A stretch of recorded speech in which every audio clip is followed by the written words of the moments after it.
L'Institut Logistique Afrique a débuté ce lundi 13 mars 2023 la séance de renforcement des capacités des membres des comités locaux de développement des 6 quartiers de la commune de Kalundu en ville d'Uvira au Sud Kivu. La cérémonie de lancement officiel de cette activité s'est tenue dans la salle Matumaini Kuishi Congo MKC à Kabindula en présence de la chef de division unique de la mairie d'Uvira, Jeanne d'Arc Tchakupewa. Dans ce mot de circonstance, à l'occasion du lancement officiel de cette activité, la représentante spéciale du maire de la ville d'Uvira a félicité l'Institut Logistique Afrique et le Fonds social de la RDC pour avoir songé sur l'encadrement des membres des comités locaux de développement des 10 quartiers. Jeanne d'Arc Tchakupewa a appelé les participants à l'écoute attentive pour retenir les matières apprises afin d'être capables de les défendre après cette formation. Le directeur général de l'Institut Logistique Afrique a quant à lui signalé que cette séance intervient dans le cadre de renforcement des capacités et des compétences des participants afin que ces derniers soient actifs dans leurs milieux respectifs pour contribuer à un développement de plus en plus remarquable. Jean-Pierre Rubiga Nangui a fait savoir que cette formation qui va durer une semaine concerne 36 membres de CLD des 6 quartiers de la commune de Kalundu, notamment les quartiers Kilibula, Kimanga, Songo, Namianda, Kalundu et Kabindula. Les participants seront formés du lundi 13 au samedi 18 mars 2023 au sujet du leadership et développement communautaire, la gestion, l'organisation et le fonctionnement des comités locaux de développement, la mobilisation sociale dans le contexte du développement, les diagnostics participatifs et stratégies de mobilisation des ressources pour ne citer que ça. Dans une interview accordée à la presse locale, le directeur de l'Institut Logistique Afrique a expliqué en bref l'essentiel de cette activité.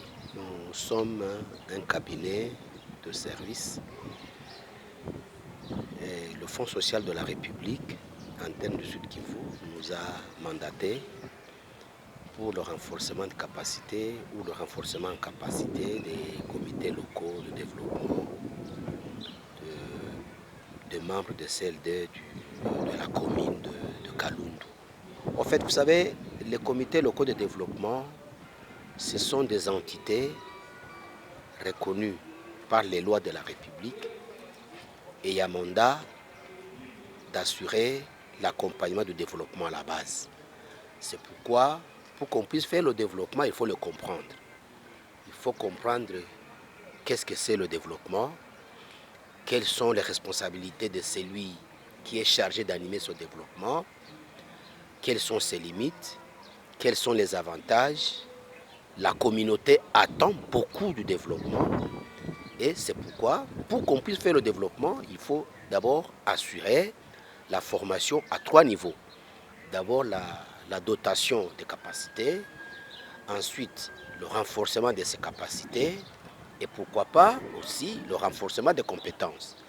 C'est pourquoi pendant toute une semaine, de ce lundi à samedi, nous serons en séance de travail afin de rendre compétents tous ces animateurs à la base, principalement les membres des comités locaux des quartiers qui composent la commune de Kalundu. Vous savez, les gens ont un souci de mieux faire, un souci de contribuer, un souci d'intervenir, un souci d'animer. Alors quand quelqu'un a un souci, il faut l'encadrer.